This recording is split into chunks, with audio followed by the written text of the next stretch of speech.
Hello, everyone. My name is Maurice Hamilton. I want to welcome everyone back to our podcast that we label where humanity meets technology, or you can reverse it, where technology meets humanity. And we talk with a bunch of business leaders out there, talk to people who are influential in their areas and their communities, and they're doing something good for humanity. And I'm really happy today to have Anthony Trucks as our guest on our virtual podcast studios here. Anthony is actually a former NFL player, and he'll probably chat about that a little bit and let you guys know. He's actually on the TV show The American Warrior. He's an international speaker. He's the host of his own podcast called Aw Shift Podcast, right? I'm gonna make sure I'm saying that correctly. Yeah. And he's also the author of Identity Shift. And I think that's one of the areas that they want to kind of like spend a little bit more time on, because we want to talk about leadership skills and talk about the mind. And Anthony's going to spend a little time with us and talk about how we can actually prepare our minds to actually take ourselves to another level, because he's also a coach. So Anthony, I want to welcome you to the podcast. I'm so happy to have you today. Oh, thank you for having me, man. I'm excited to dive into stuff. I love what I do, so it's cool to have the opportunity to share it with more people anytime I get. That's awesome. When you said that, it reminded me of watching Michael Jordan back in the day, and he was actually interviewed after the end of one of the games, and he said, and they said, "How do you feel about this? They pay you a lot of money to do this." He said, "I don't care about the money." He said, "They pay me all that money for it, but I'm just enjoying myself because I'm out there having fun every day." He said, Yeah, "They elect to pay me for it, but I'm doing what I love to do." yeah, So, I get it. I mean, it's different when you're getting paid that much. I mean, I do it because I thoroughly enjoy. Here's what I found: there's a sweet spot when you can do something you love that people love that you do. yeah, that makes That's sense. the place to be. And if you get paid to do it, even better. Makes it much easier too. Yeah, Yes.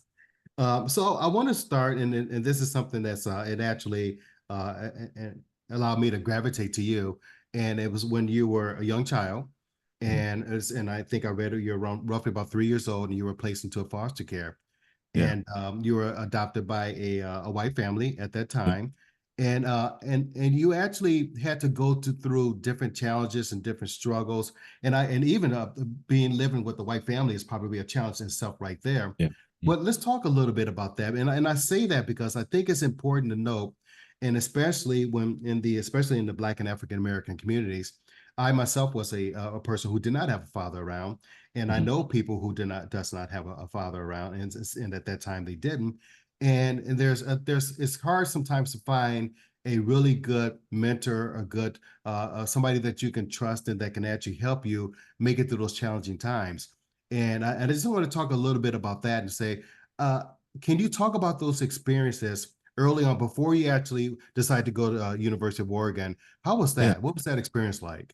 Yeah, yeah. So for me, what life wasn't fun. I think that's kind of the one part of it. And all of us have moments in time where we look at life and go, man, this wasn't the most fun environment or the greatest thing, but it made us who we are. It's just a statement that I love, and it says, "Smooth seas never made skilled sailors." And so while I don't like what happened, I appreciate what happened in my life. But yeah, I was given away at 3. I bounced around to 6 different foster homes. It was 11 years in the system. Finally got adopted at 14 by the all-white family. And then I had to navigate, who am I? Where do I fit in? And we all had those moments. At some point, we question, like, what's my purpose? Why am I here? What am I supposed to do? For me, it just happened at a younger age. And I had this ingrained thought of like, I'm not worth very much. You know, my mom didn't love me. Like I wasn't supposed to do very many things. And we all have those inner voices, but mine had proof, and it was kind of a sucky thing. But at one point I got fed up. I think it was me going, I'm tired of feeling like less than. I'm Mhm. tired of like, because a lot of us go through these days and we feel like we're not there, not on par. Someone else is better than us. And we don't really have that catalyst moment to move. For me, it was realizing like I'm not good at sports. Like I tried to play football and I was horrible at football the first couple of years. My mom got diagnosed with MS, so like the fam was focused on mom, and so I had this moment of I want to be great. It was a simple decision, but what the decision was, it was a decision internally to me. And this is where the first kind of seeds of identity became like a discussion of what I talk about. Because I think identity, it's just who you are when you're not thinking about who you are. Your natural habits, your patterns, your instinctual flow throughout the day. But that is rooted in something, a belief, thoughts, ways you feel. And I just was tired of feeling like that. So I go, I got to be better than this. I made a commitment, not just to like myself, but like to this deeper sense of me. And so I had to look at it and go, well, who do I want to be? Here's the big thing. I didn't thankfully ask, what do I have to do? Because when we ask, what do I have to do? We'll sometimes do things that lead us to become somebody we don't want to be. I mean, there's a lot of people that look at individuals in life and go, man, I'm not loving this life I live. Well, you never thought about the things you chose to do and who you'd become in doing them. So I said, who do I want to be? Not 15 years old, I wanted to be a football player. So I look at them, I go, well, what do these guys do now? I want to be like them. What do they do? The ones I admire. And I was met with actions and habits and patterns that were not my norm. They were not within my current identity. It wasn't my mindset. They weren't my actions. They weren't the way I thought. But I go, all right, well, if I want to be more like them, I got to do more like them. And so I would do these things against the grain, against my internal beliefs. Even worse, there's feeling like, if you think about it, I'm sure, Maurice, in your life has been some people that have like counted you out or said some negative things to you, but you kept pushing, maybe not crazy loud. I had teammates that would make fun of me for preparing for the next season. Like, you skinny guy, get out of the weight room. Like, you can't catch. Why are you catching footballs? Like, you have outside voices competing against you. You have inside voices competing against you. I just kept trudging through. And the more I did, the better I got. And here was the beautiful thing. When I got to the next year of football, I had this different internal mentality. Now, I wasn't much faster, I wasn't much stronger, but I'd worked every day. The mentality was, I have done too much work in the dark to lose in the light. It was a guttural ownership of like, I am going to win because all this work I did will not be for nothing. Now at 15, it was athletic. At 40, it's professional. It's when I look at my companies, I look at my team, I look at my employees, I look at opposition, I look at the world and how things happen. My mentality goes back to that, and I go, I've done too much work in the dark, too many late nights with the Glova computer, too many early mornings, too many hard conversations, too many, dealing with dumb agencies, and there's too many things I've done to fail right now. And the only reason I can have this fight in me now is because of the ways that I showed up every single day and did the things that most people won't do. And so that taught me a lot in life that then was repeated again in college and pros, which I'm sure we'll get to. Yes, and then you remind me of myself when growing up, especially at the tender age of 15, when you have a lot of people that give you some negative feedback and negative environment, it Mhm. actually motivated me to even push even harder because the Yeah. more that they talked to me and told me I couldn't do it, the more I challenged myself to say I'm going to show you that I can Yeah. do it. Sounds like you Big had that deal. same. Yeah, To an that's it. extent, yeah, to an extent for sure. The thing Hmm. was, I've never liked the outside. I've never liked an external motivator because at some point I'll prove them wrong. That Hmm. was always a thought for me. People go, I'm gonna do it because you said I can. I go, all right, what happens when you've proven you can't? Where's your drive going to come from? Now, I'm not saying that there's not a good kickstart there, but at this point in my life, I rarely care what everybody else thinks. I'm trying to prove my thought right. I'm trying to make sure I don't leave this life with potential on the table. So if something like tickles my fancy and I'm like, I want to try this, I don't even care what somebody else thinks. I'm gonna go do it because I want to do it. Like, what I now speak and consult and coach. In the last 3 weeks, I've consulted for Amazon, Google, and Chick-fil-A. Hmm. And this is like me traveling out, either speaking on a stage or within a room with like 15 people that are like high levels in the companies. These are all things that if you'd have talked to my wife, my best friend, 10-ish years ago, that have been like, don't do that. It's not a real job. No one's gonna have you come talk to them, and it's not gonna happen. It's not for you. People closest to me, people I love the most, told me I couldn't do it. And I didn't do it to prove them wrong. I just did to prove me right. Because I'm like, what if I can? Like, what if I could make that take place? The thought of it. Now, I had to be smart about how I spent my time, what I shared. I couldn't be detrimental to my family. But in the buildup now, oh, they see it. Like, they tell me, like, they're like, you really did do it. Like, it's crazy, man. You really built that thing from nothing. I go, yeah. But I don't rub it in their faces. And it was never a thing to prove them wrong as a drive. It was like, all right, I see what your thoughts are. My thought's different. Let me prove my thought right. Anthony, do you think that like when we had the pandemic, the recent pandemic, and I think that socially, and I know that kinesiology is what one of your degrees in, and you probably have a really good opinion about this as well. Do you think that people actually need that kind of motivation more today than we did 5 years ago or 10 years ago? Or what do you think it is now that people, where somebody will say, I need that encouragement, I need that uplifting? Yeah. What do you think is actually driving it more today, if it is driving more? I'm just taking my. It seems like more people are Yeah. gravitating. I don't. Someone asked me this question actually recently about where does motivation fit in the circle for me. I Hmm. think we need two things in this world nowadays. I think we need thicker skin and higher standards. Hmm. That's what it is. We have, as a society, lowered the standard to where it's like it's okay to not feel bad. Like, Hmm. and it's a weird thing. It's like, or sorry, it's yeah, it's okay to not feel bad in a sense of, I didn't do this thing, and and I don't, I don't want to feel bad. So it's like, no, it's okay. You're great as you are, and it's like, no, you're not. Not saying you're not lovable or you're not a great person, but like if I'm looking at my gauging of my ability to be a world class tennis star, I'm not good enough for that. Hmm. Now, if I want to do that and then you tell me I'm good enough, I'm going to have a weird thought like, but you're saying I'm good enough, but I'm not playing professional tennis. What's going on? But for me, I go, it should be something where your fight is to go like, I need to find areas where I'm not great and have a standard above the norm and thick enough skin to hear the feedback that I need to get better. And then what happens with that is motivation is less of the drive. And it's more of like, I have a standard I meet. So when I look at the identity work I do, the people that are functioning at high level, I'm sure you're included in this. There's a way that you do things that you don't get up every day like on fire. You probably get up happy and joyous, right? You enjoy what you Hmm. do, but you don't get up like right, like pure motivation. No, you just know that there's a way you function, the standards you hold for yourself, a way we do things here that we're not going to go behind that. There's missions, there's values. It's a way we treat our customers. You don't have to be motivated to treat a customer right. You have to have a standard of how you want to treat your customers. And you hold your standards to that. But the problem is a lot of us, when we're not doing it right and we get feedback, our skin is so thin, we freak out. And then we just want to chastise you and get, how dare you make me feel bad by telling me something that is me not being amazing? I'm like, no, no, no. That's how coaching works in all sports. And we love athletes, don't we? Like Yes. we admire them. So why can't we do it in the real world? So I don't think motivation is as much of a need. It's like, can you set a standard that is higher than you've ever done before and identify with that standard as a human? And can you have thick enough skin to hear what you need to hear, not what you want to hear, so you can reach and maintain that standard? I love how you said that, to tell me what I need to hear, not what I want to hear. It makes a difference. It Excellent. does. Yeah, So when you're actually uh, got a Fulbright scholarship to University of Oregon, I and did. in that particular stage, I'm pretty sure your mind was set. I'm going to the NFL. What was No, that? It it was wasn't okay. you know, You got to crazy. tell us that. What was that like? Dude. What did you Well, what was I was a going? foster kid, man. All I wanted Yeah. to do was the next thing. When I was in high school, I didn't even care about the NFL. I'm like, I just want to go to whatever the next thing is. Oh, college, let's do that. My mom and dad were poor, and like we were really poor. Like they were like, if you don't get a scholarship, you're not going to college. We can't pay for college.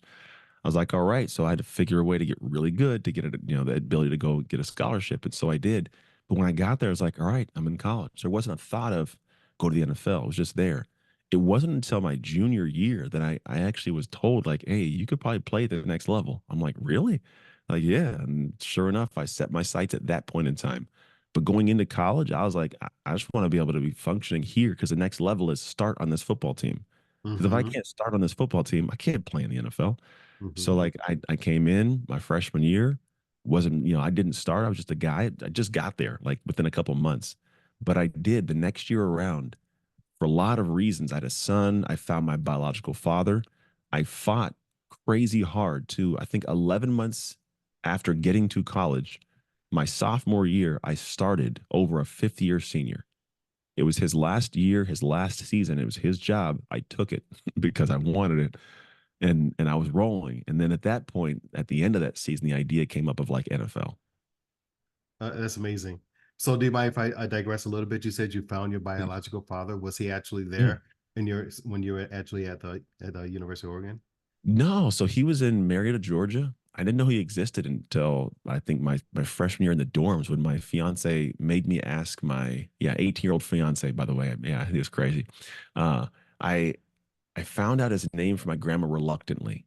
And then when she Mm-hmm. gave it to me, I looked up and the name is five in the country, last name Asaibovo. And so I looked it up and gave him a call. And he's like, "Yeah, I think you're my son." And I think he told me 9 years later that he knew. Like he passed away from cancer. Before he passed, he goes, "Hey, I got to let you know I did know about you all your life." But he early when I first met him was like, "I had no idea you existed." And so I was like, "Great, can I meet you?" And our first game was at Mississippi State. He was in Marietta, Georgia. So I was like, "Hey, it's like a 5 hour drive. Do you guys mind hopping in a car and driving over to meet me?" He's like, "Yeah, let's do it." So I was ready to go. And then I realized, like, oh, wait, I'm going to meet him, but I'm going to be sitting on the bench. Like, I'm not going to be starting. So that was a huge drive for me to figure out how to be able to start my first game. And sure enough, first start, national television, won the game. I got a game ball, which is actually right there. That's Over it. here. next to my helmet. Oh, That's that's it, by the helmet. Rainbow. Yep. And I have a tattoo. It was August 30th, 2003, when I met my dad, first college start, all in one monumental day. But I'm gonna tell you what, the same thing I did in high school, that dark work, it's the same thing I did. Because my teammates are like, dude, you're a freshman. You're not gonna start next year. It's not how it works at Division 1 level. Like that, that's Yeah. the language. My coach is like, that's not gonna happen. And even the guy I told him, Tom, come and take your job. He's like, you ain't gonna take my job.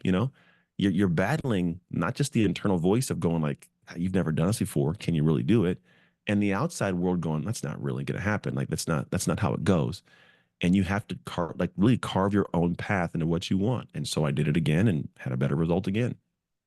Well, now, did you work harder? Did you study that playbook more? Did you Oh study the yeah. competitors and you were like on top of everything, huh? There's a filter question I had. Will it help me start? There's an old story about these guys that some crew team, and it was always like they wanted to win a gold medal, and so their whole thing was, will it make the boat go faster? They had this conversation around, will it make the boat go faster? Every choice was like laden to that. And it's funny because I didn't realize it back when I was in college was the same thing. Will it help me start? Will reading the playbook, and studying that help? Yep, let's do it. Will going out late at night and hanging with my buddies and drinking help? Nope, I'm not going to do it. I didn't drink more than 5 times in 4 years in college. Like I was locked in because the choice was, will it help me start? And if it wasn't going to help me start, it wasn't part of something I should be involved in. So I had a driving anchor question. And so, yeah, like when I started moving, that was the thought behind the scenes that really kept me motivated, if you want to call it that. But really, what it was, it set a standard for me. If I want to be a starting linebacker at the University of Oregon, the standard is what it is. I have to meet that. So, can I identify with the actions and the decisions to do that? Wow, that's powerful, powerful. So when you your last year when you got to it down to it and said, okay, you were drafted with the to the Pittsburgh Steelers. I believe that's what it No, was. no, I came out as a priority free agent with the Tampa Bay Buccaneers my rookie year in 2006. Okay. 07 was I got cut. '07 was the Redskins, now the Commanders, got cut, and then the next one was the Pittsburgh Steelers. I was making the team. I was finally there. Tore Hmm. my shoulder the first preseason game of the year. Oh my goodness. Yeah. Yeah, it sucked. So then you have to change your say, well, I need to do something different. And so you looked at these, so you knew your study was in kinesiology, and Yeah, you studied that, and then I read your story about opening the gym, and yeah, this is really I think I want to say it slower because I want people to hear that. But you're starting your business because a lot of us have businesses out there, and yeah. you're actually working at it. You're doing giving it everything you got, and you're Right. not getting the results that you're looking for. Oh no. And then, and then you get to the point saying, what am I going to do? I'm going to go to bankruptcy. And then Yeah, other thoughts start coming to our minds and we start thinking about different other things saying, yeah, okay, I need to do something different. So yeah, tell us a little bit about how you did that, Jim, how you turned that all around then. And then from yeah. there, even though with that disappointment with the NFL, you Mhm. still start turning a different direction and it Yeah. went another way. Yeah, the hard part is I was forced out of the NFL. So I really had an identity crisis of like, who am I without football? And I had no value to the world. In my head, I'm like, I got no value. I'm nobody. I can't play football. What am I? I've been building for so many years. And then I go, I'm going to try to make a name for myself in this fitness business. And so I got into it. I had no business acumen, no experience. I'd never even owned a gym membership, and I'm opening a gym. Like it's the weirdest thing. And I went into it. And 9 months in, I had a guy roll up and hand me an envelope to evict me because I hadn't paid rent in 3 months. I couldn't. I wasn't making any money. And I was in a choice. Like you said, I can swallow this because whenever you have, an eviction, everything comes due in full immediately for the length of the lease. So I was looking at like $250,000 plus. I didn't have that. And so I go, what do I do? And here's what I didn't even think of doing. When I was in college, NFL, every level of, I always had this thing where I was in the field. I could dominate on the field, but I can only see the guy in front of me. Whereas a coach can see the entire field. So I was one of the highest paid, players, or highest players in my sport in the world in NFL. But for some reason, I didn't realize like I needed a coach then. I probably need a coach now. So I went and found somebody who had a view of the field and could chop it up and tell me what I was doing incorrectly. And I hired a guy with the last dollars I had. In fact, the money that I had, I owed him more because I couldn't afford it. Like I still owed him money. I was like, you're not going to get that unless we figure this thing out. And sure enough, we did. So in 3 months, we tripled the income, took care of all the debts we had to pay off, and eventually ended up, getting some investors and growing the business. I sold it in 2018. But it was a thing where like I was at a complete rock bottom for it. At the same time, my marriage was falling apart. Like I had all things going against me, man. I ended up getting divorced, and it was a wild ride in that window of time. But I will say that again, that stuff strengthened me. I went through a really dark time that I had to build out of to be able to shine brighter in the light. But the business thing was one where it's a microcosm of the real world. You know, the interactions with humans, the hard conversations, the driving towards a goal, the not hitting it, then hitting it. It's just getting outside help. It condenses the amount of life that I had missed out on. Because when I'm playing football, I'm not interning. I don't have another job, you know. So I had to go through like a really quick condensing of what life is like that I'd missed from the age of 18 till 26, like all my peers had been doing. And so I did, and I figured it out, and I just gritted my teeth and powered through it, and eventually became successful in it. Interesting. And now you're coaching, you're teaching everyone else.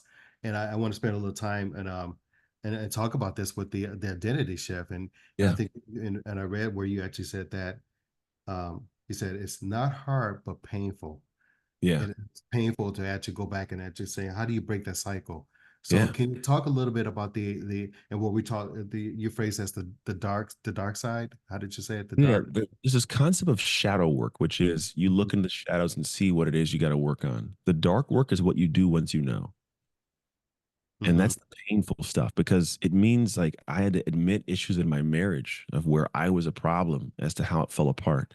I had to take ownership of the business not doing well, my health not doing well, me not being a great dad. I had a kid my sophomore year of college, twins coming out of the NFL. So I had three kids out of the age of 5 when I was 27. So I'm like, this is not good. You know, this is a crazy thing. I got this whole thing and it's all falling apart. I'm living in a 500 square foot studio apartment. The reality was I and we are the common denominators in all of our problems. Either we have created the problem or we're allowing it to persist because we're not, avoiding it or taking a stance and changing something.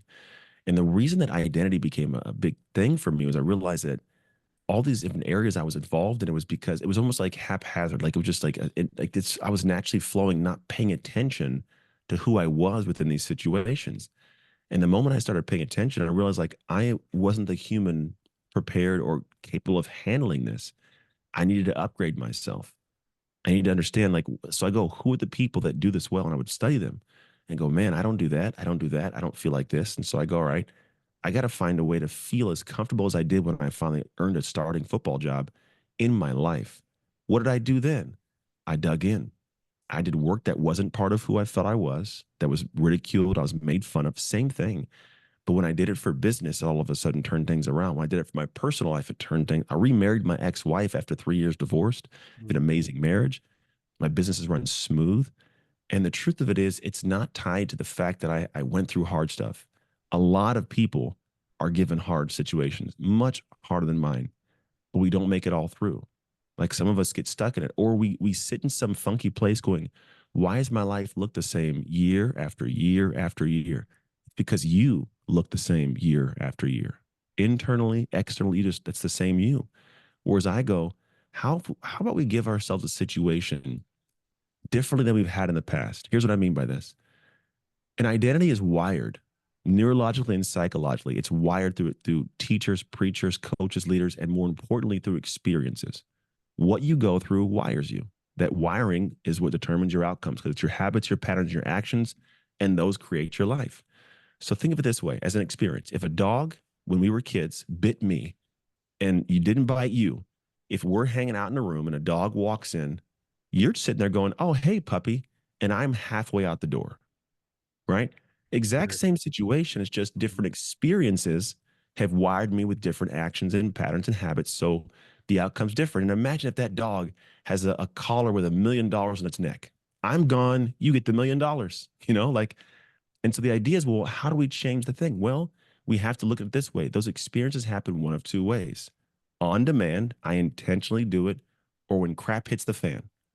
And for 90+% of us, we don't adjust until crap hits the fan.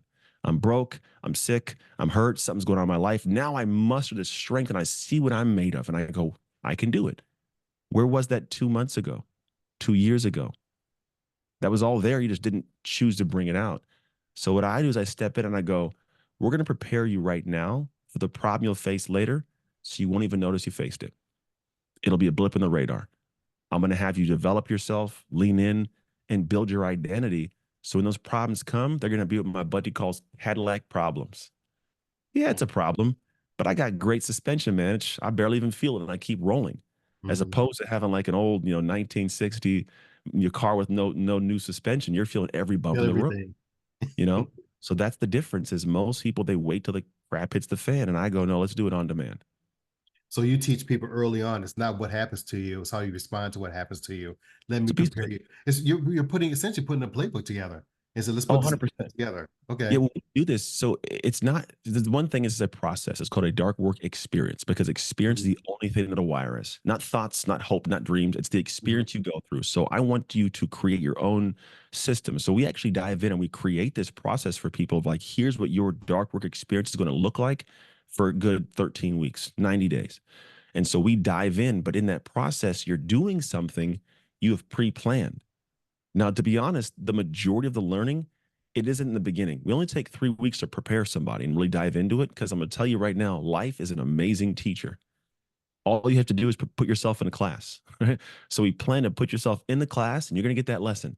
It's going to be the 25th day. You're going to wake up tired. Your body hurts because you've been working out, maybe. You get this crazy email. Something's going to go wrong. And in those moments, we are given the opportunity to rewire ourselves. But if we didn't plan and enter that window of time, you don't give yourself the opportunity. It's just a problem you face and keep pressing on. But in these moments we've created, you actually learn how to address them differently, how to approach them properly, how to navigate them clearly. And then you move past and go, I'm amazing. So that what happens is imagine 90 days from now and a problem shows up that 90 days ago you would have looked at it and gone, this is too hard. It's going to be crazy. And that you remove yourself from it or you don't solve it but new 90-day you goes, no, no, no. I've done too much work in the dark to lose in the light. Let's go to mhm. work. Wow, that's amazing. And I listened to some of the testimonies from people that you had posted that you actually did. They took your classes and your coaching, and they talked about that. Where so now they have a different self awareness, and Yeah. so when challenges come their way, it's not like they're shunned from it or try to duck away. You know, Lean in. they're like this, bring it on. Yeah. That's what you want. And that's what all the most successful people we know do. That's what you want. So when you can do it that way, magic happens. So let me ask you one last question then, and it's probably a little bit different. I want to throw you for a loop. All What right. what's what's in store for Anthony Trucks now? When you look at your life, I mean, your I like your business is Yeah. successful. We talked about your children and their athleticism Yeah. and the spending time with the family and everything like that. Yeah, Yeah. and or I don't even know. Are you still on the show that No, I stopped doing that a while back. I'm too Mhm. big, man. I did it for three. I'm the first former NFL athlete to hit a buzzer on the show. 3 seasons, had a blast. And that's Okay. it's in the past. The thing for me now is I want to be successful through other people being successful. Hmm. That makes so success for me is do I have control of my life? I do. I have a good gauge on how much revenue I have coming in to be able to have a life that's clean and clear and debt free and I can be at peace and coach my kids and watch them and hang out with my wife. I don't need to be flying to, all these different crazy cool Bali places to live my life. I love what I got going on. But I realize there's still a drive. I love to work and I love to create. But I also, as I watch my kids grow, I have to fade into the background a little bit. Not to say that I need to dim my light. That is not what I'm doing. But I realize that where my light will shine may be different. And so what I look at is I go, well, how do I grow this to create a cool brand and do my stuff, but not have it be Anthony? So the Dark Work brand, while I'm the one bringing it to life, it is not about Anthony. My previous brand, you look in the background, it's a big A, Anthony. Hmm. For Anthony, it's A and a T, Anthony Trucks, right? That's me. But realistically, the idea is that in years, someone comes across dark work and doesn't even know that I'm the one that created it. It's just a cool brand. Like, No Fear, that brand back in the day. I don't even know who made No Fear, right? But you get the brand. I like that because what happens is I want my work to touch a lot of people's lives, many as possible, but I don't want to get in the way of that. Meaning I have my own thoughts, beliefs, ways I do things. And if I am the brand, then you have to determine whether or not you like me to get the benefit of the brand. And so if I can remove myself and make the brand its own thing, you'll always engage with it regardless of me. And now I can reach more lives. So my kids grow and I want to help them become themselves, the best version of whatever them it looks like. I still want to help millions of people go through this process, but I don't want you to go through it because you like me. I want you to go through it because you want to love you. Interesting. This has been great. So, Anthony, if someone wanted to reach out to you, what website would you suggest that they go to so they can get in touch with you and your Yeah. organization to take some coaching from you? Just go to darkwork.com or anthonytrucks.com. They're two different places, but wherever you want. Or you go to Instagram at Anthony Trucks. On Instagram is the best way to kind of interact with me live right there. Great. Well, thank you for joining our podcast here. I'm really so happy to have a conversation with you and share that information, that knowledge, and your personal experiences. And I think Welcome. it's going to help a lot of people. So, and I So go. really want to thank you for that. Very welcome, man. Very welcome. Thanks. So there you have it, folks. We're talking to the Anthony Trucks, and I really recommend that you do go to his website and actually take some coaching from him. I know that I'm going to buy his book, and the next time he's actually in the Houston area, I'm going to go to one of his events. And so we really thank you all for listening, and Anthony, thanks again for joining us. Pleasure's all mine. Have a great day, everyone.